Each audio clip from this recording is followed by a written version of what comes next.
Bienvenue!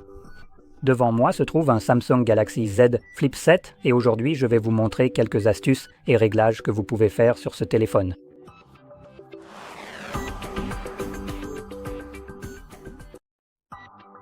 Alors, pour commencer, nous allons ouvrir nos paramètres.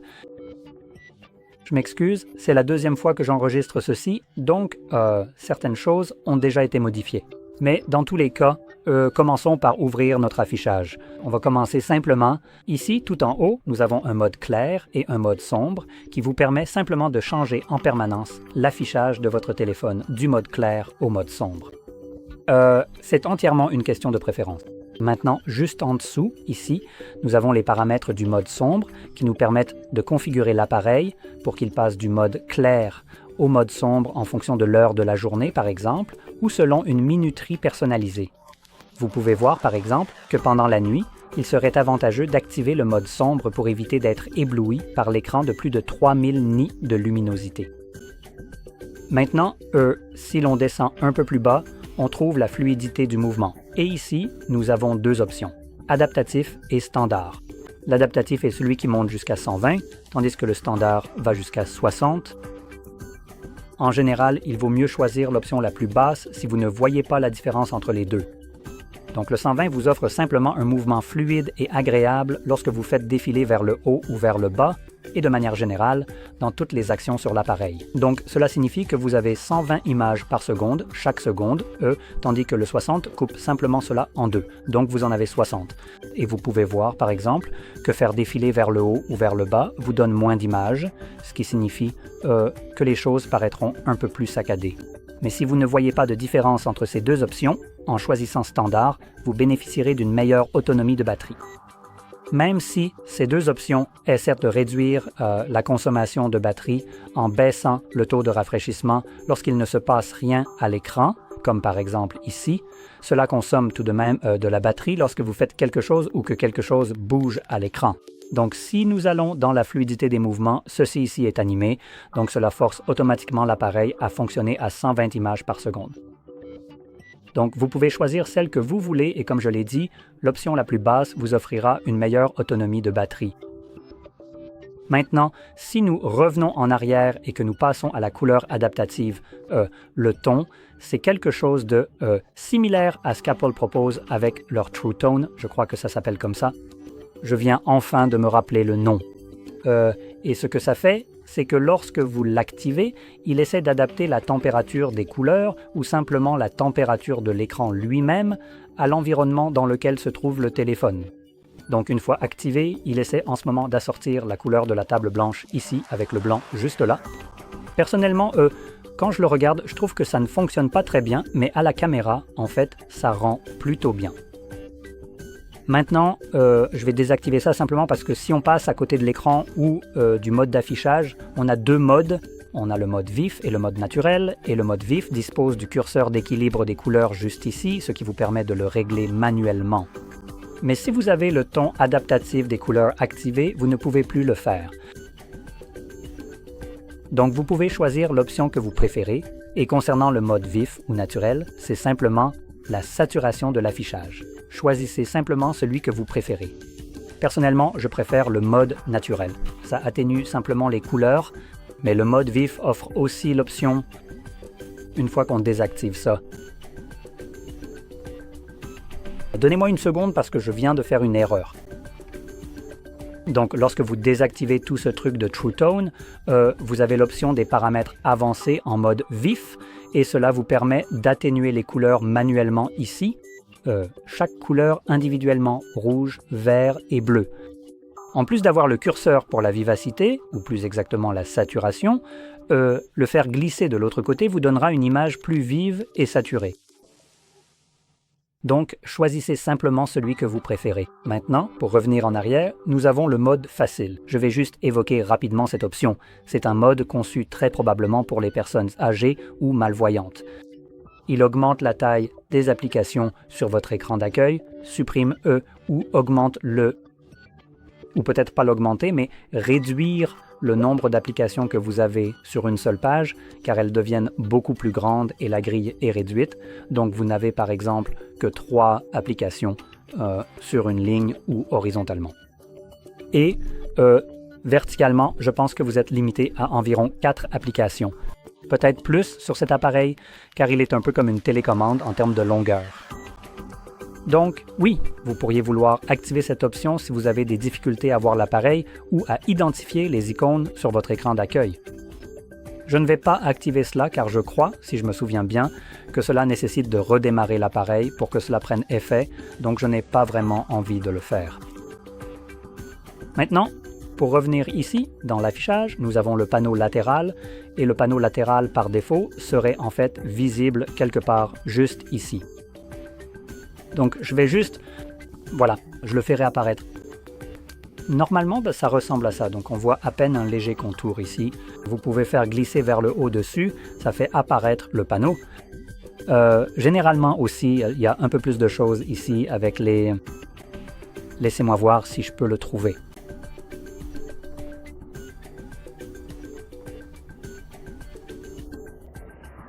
Je ne me souviens plus comment réactiver les icônes inutiles. Mais je crois que c'était ça, pour être honnête. Ah, voilà. Donc, par défaut, vous avez les trucs Galaxy AI juste ici, et les 4 sont tout en haut. Vous pouvez vous en débarrasser car ce ne sont pas de très bonnes applications. Vous pouvez faire la plupart de ces choses sans même en avoir besoin. Personnellement, j'aime avoir plus d'espace ici pour pouvoir mettre plus d'applications. C'est une question de préférence personnelle. Maintenant, vous pouvez voir que j'ai 2 rangées ici. En général, lorsque vous utilisez le dock pour la première fois, il n'y a qu'une seule ligne, donc une seule colonne en quelque sorte.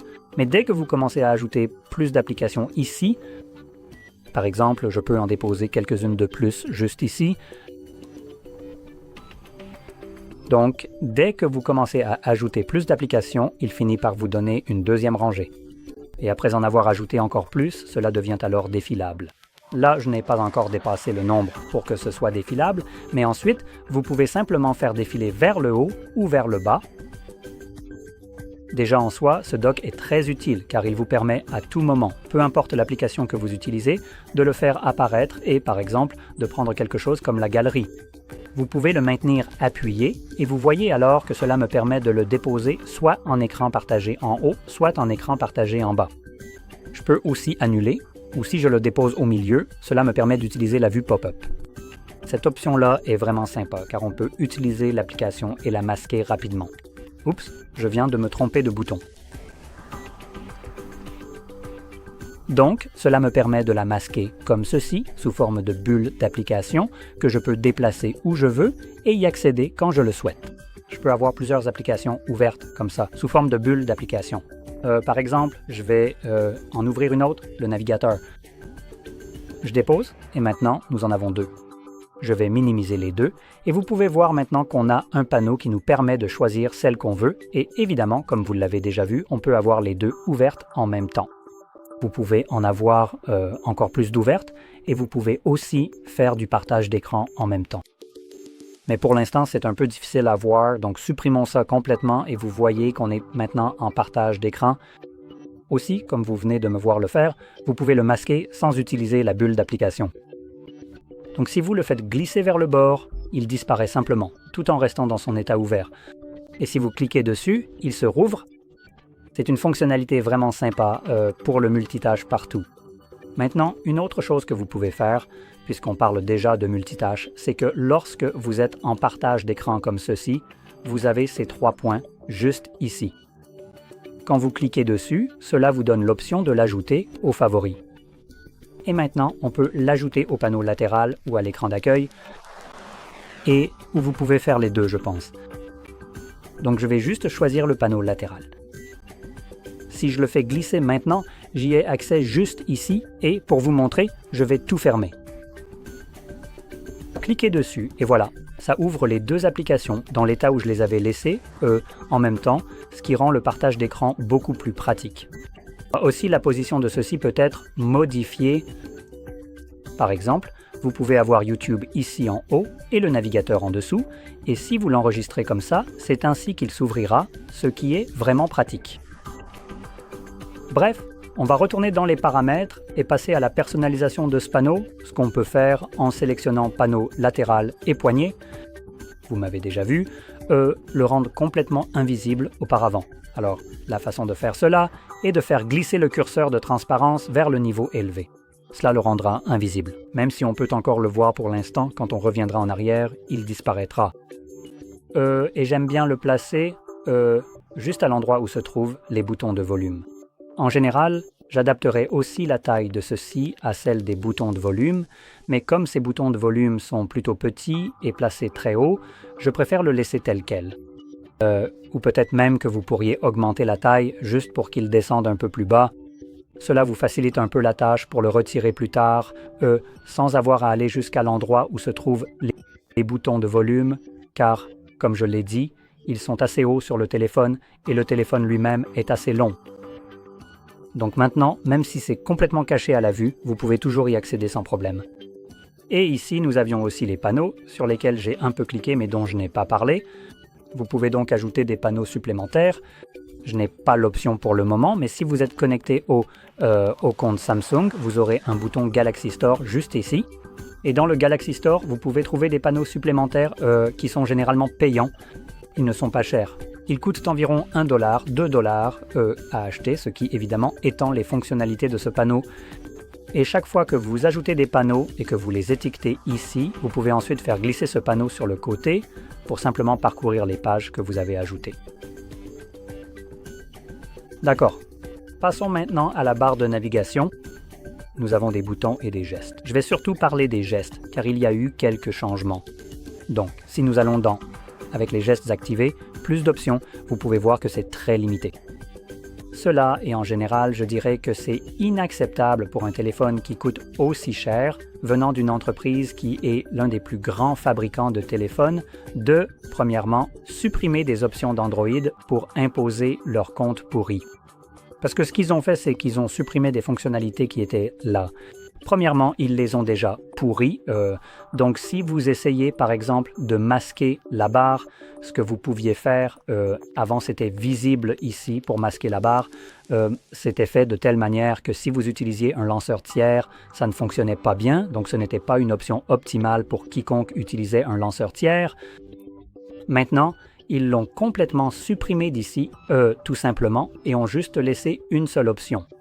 Donc maintenant, pour réellement obtenir cela, il vous faudrait télécharger GoodLock.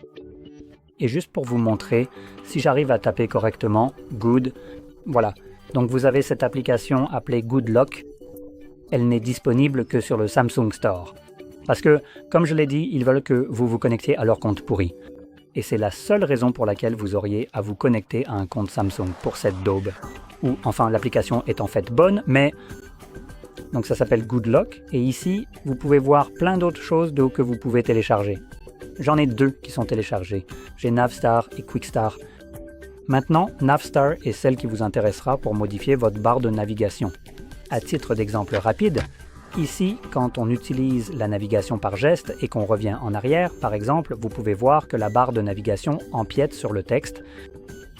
Pourquoi diable ça fait ça? Ce n'est pas comme ça que fonctionne Android par défaut. Ça devrait être transparent, alors pourquoi est-ce que ce n'est pas le cas? Donc ça enlève déjà une partie de votre écran utilisable en activant la navigation par geste, sans aucune foutue raison. Ce n'est pas comme ça que fonctionne Android par défaut, et il vous donne la possibilité d'annuler ça. C'est caché dans l'application. Donc en l'ouvrant, on a maintenant des options comme l'indicateur transparent. Donc, un indicateur transparent enlèverait en fait ce fond blanc dans n'importe quelle application que vous avez ouverte et le rendrait complètement transparent comme c'est le cas chez moi. Même si c'est un peu difficile à montrer maintenant, laissez-moi juste ouvrir quelque chose comme les paramètres. Comme vous pouvez le voir maintenant, ça ne coupe plus dans le texte qui est affiché à l'écran. Le texte va jusqu'au bord inférieur de l'écran. Donc, c'est un des problèmes que cela peut résoudre. Et en ce qui concerne la personnalisation de la barre, vous pouvez soit la masquer complètement, ce qui est effectivement possible quelque part ici. C'est donc une option très cachée. Pour l'instant, je ne me souviens plus comment elle s'appelle et je n'ai pas vraiment envie de chercher et d'essayer de la retrouver maintenant. Mais vous pouvez expérimenter avec ces options. Dès que vous l'activez et que vous retournez dans les options supplémentaires de la barre de navigation, vous aurez la possibilité de la masquer complètement. Si vous utilisez le lanceur par défaut de Samsung, il ne devrait pas y avoir de problème. Si vous utilisez un lanceur tiers, je vous recommande de faire comme moi, c'est-à-dire de la rendre beaucoup plus petite. Vous pouvez voir qu'elle est toujours visible, elle l'est juste moins car la transparence est réglée au maximum. Vous pouvez le voir juste ici et ici, et sa largeur est réduite.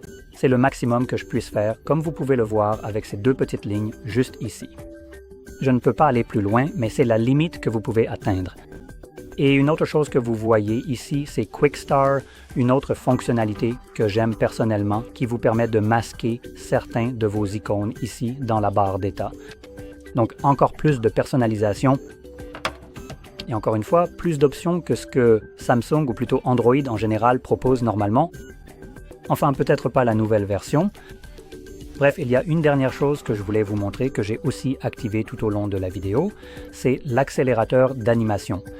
Donc, si vous revenez en arrière et allez dans les options développeurs, il faudra d'abord activer les options développeurs en allant dans « À propos du téléphone », puis « Informations sur le logiciel » et « Numéro de build ». Appuyez dessus 7 fois, cliquez sur « OK » et cela activera alors les options développeurs ici. Et on peut faire défiler vers le bas, à peu près à mi-chemin, et vous trouverez ceci.